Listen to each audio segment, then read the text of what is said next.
बच्चों, आज हम हिंदी विषय के अंतर्गत संज्ञा उपविषय को पढ़ेंगे। शब्द विचार करवाते हुए मैंने आपको बताया था कि प्रयोग के आधार पर शब्द के दो भेद होते हैं, विकारी और अविकारी। तो जो संज्ञा शब्द हैं ये विकारी शब्दों के अंतर्गत आते हैं। तो चलिए इन संज्ञा शब्दों के बारे में या इस संज्ञा विषय के बारे में हम विस्तार से जानते हैं। संज्ञा की परिभाषा: जिस शब्द के द्वारा किसी व्यक्ति, वस्तु, स्थान अथवा भाव के नाम का बोध हो उसे संज्ञा कहते हैं। जैसे आयुष, नेहा, गाजियाबाद, पुस्तक, बुढ़ापा, ईमानदारी, गर्मी आदि।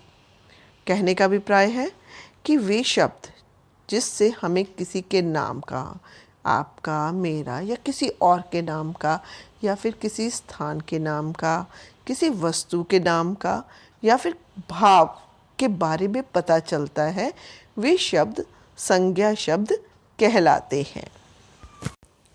चलिए संज्ञा के भेदों के बारे में भी जान लेते हैं। संज्ञा के 3 भेद हैं। ये हैं व्यक्तिवाचक संज्ञा, जातिवाचक संज्ञा और भाववाचक संज्ञा। चलिए अब हम इन भेदों का विस्तार से अध्ययन करते हैं। पहला है व्यक्तिवाचक संज्ञा। इसकी परिभाषा को जान लेते हैं। जिन शब्दों से किसी विशेष व्यक्ति, स्थान या वस्तु के नाम का पता चले वे व्यक्तिवाचक संज्ञा कहलाते हैं। इस परिभाषा को हम उदाहरणों के माध्यम से समझ लेते हैं। जैसे हम करनाल में रहते हैं। अब यहाँ पर जो शब्द करनाल आया है ये विशेष स्थान का नाम है। इसी तरह से नरेंद्र मोदी हमारे देश के प्रधानमंत्री हैं। नरेंद्र मोदी एक विशेष व्यक्ति का नाम है। अतः करनाल, नरेंद्र मोदी ये जो शब्द हैं व्यक्तिवाचक संज्ञा के उदाहरण हैं। कुछ अन्य उदाहरण देख लेते हैं। जैसे रामायण, महाभारत जो कि प्रसिद्ध हिंदू ग्रंथ हैं। इसी तरह से रूस, अमेरिका जो विशेष देशों के नाम हैं। संज्ञा का अगला भेद है जातिवाचक संज्ञा। इसकी परिभाषा को जान लेते हैं। जो शब्द किसी प्राणी, वस्तु या स्थान की पूरी जाति का बोध कराते हैं उन्हें जातिवाचक संज्ञा कहते हैं। इसे भी उदाहरणों के माध्यम से समझ लेते हैं। जैसे लड़की खेल रही है। अब यहाँ पर जो लड़की शब्द है ये किसी विशेष लड़की का नाम नहीं है, अपितु संपूर्ण लड़की जाति का बोध करवा रहा है, संपूर्ण स्त्री जाति का बोध करवा रहा है। इसी तरह से शेर से सब डरते हैं। अब यहाँ पर जो शेर है ये किसी विशेष शेर का नाम नहीं है, अपितु संपूर्ण जाति का बोध करवा रहा है। अतः लड़की और शेर जो शब्द हैं ये जातिवाचक संज्ञा के उदाहरण हैं। इसके कुछ अन्य उदाहरण और देख लेते हैं। जैसे पहाड़, अध्यापक, फूल, चीता, सागर, पुस्तक आदि। संज्ञा का अगला भेद है भाववाचक संज्ञा। इसकी परिभाषा को जान लेते हैं। वे संज्ञा शब्द जिनसे प्राणी या वस्तु के गुण, दोष, अवस्था, दशा आदि का ज्ञान होता है वे भाववाचक संज्ञा कहलाते हैं। इस परिभाषा को हम उदाहरण के माध्यम से जानते हैं। जैसे इस पहाड़ की ऊंचाई अधिक है। इस वाक्य के अंतर्गत जो ऊंचाई शब्द है ये पहाड़ की अवस्था का बोध करवा रहा है। इसी तरह से चाय में मिठास कम है, तो यहाँ पर जो मिठास शब्द है ये चाय के गुण के बारे में बता रहा है। तो यहाँ पर ये जो शब्द हैं ऊंचाई, मिठास, ये भाववाचक संज्ञा के अंतर्गत आएंगे। भाववाचक संज्ञा के कुछ अन्य उदाहरणों को देख लेते हैं।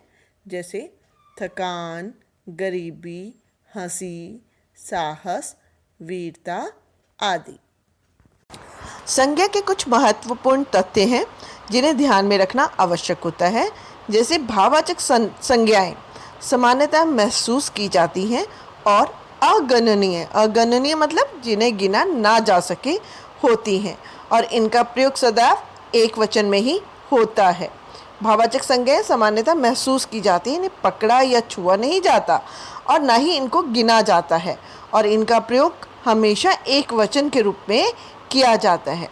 दूसरा जो महत्वपूर्ण तथ्य है वो है जातिवाचक संज्ञाएं गणनीय होती हैं। गणनीय मतलब जिनको गिना जा सकता है। कभी कभी व्यक्तिवाचक संज्ञा का प्रयोग जातिवाचक संज्ञा के रूप में भी किया जाता है। जैसे हमारे देश में रावणों की कमी नहीं है। अब जैसे यहाँ पर रावण जो शब्द है ये व्यक्तिवाचक संज्ञा का उदाहरण है। रावण शब्द जो है वो व्यक्तिवाचक संज्ञा का उदाहरण है, किंतु इस वाक्य के अंतर्गत रावण का अर्थ बुरे लोगों से है।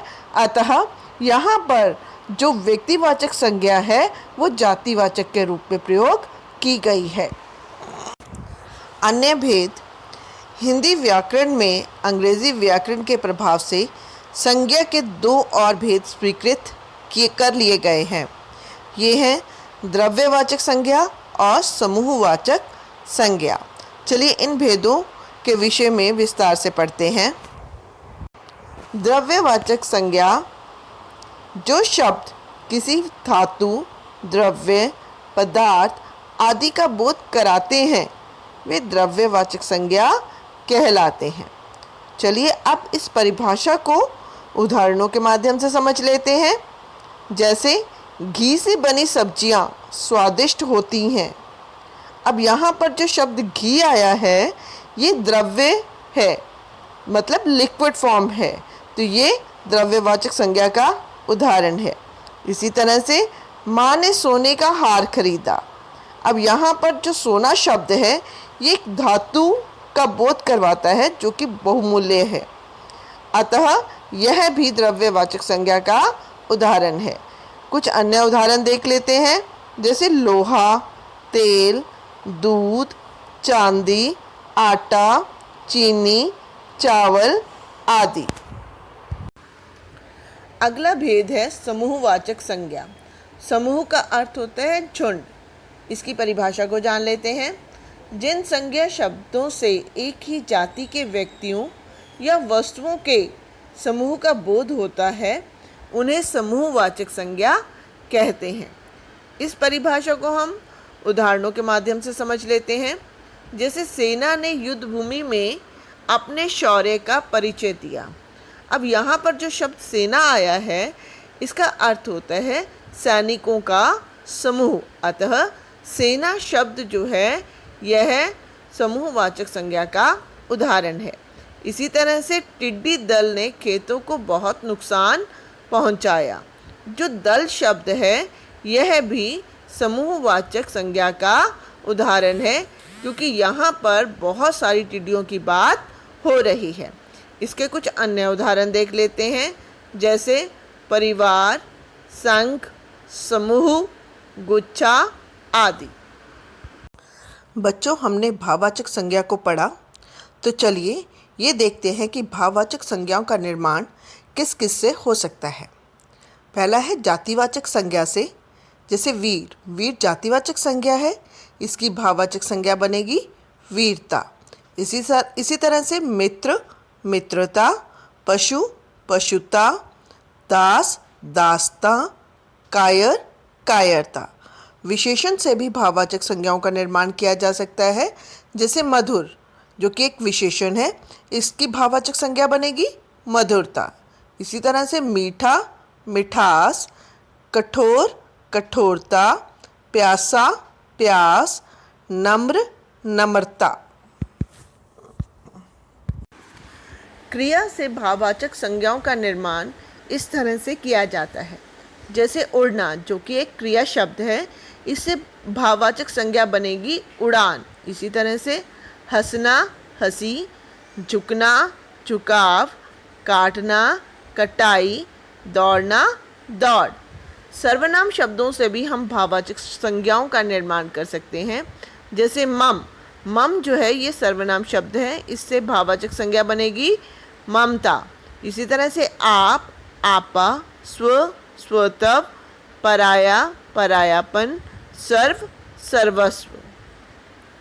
आशा है अब आपको संज्ञा व उसके भेदों का पूरा ज्ञान हो गया होगा। धन्यवाद। आपका दिन मंगलमय हो।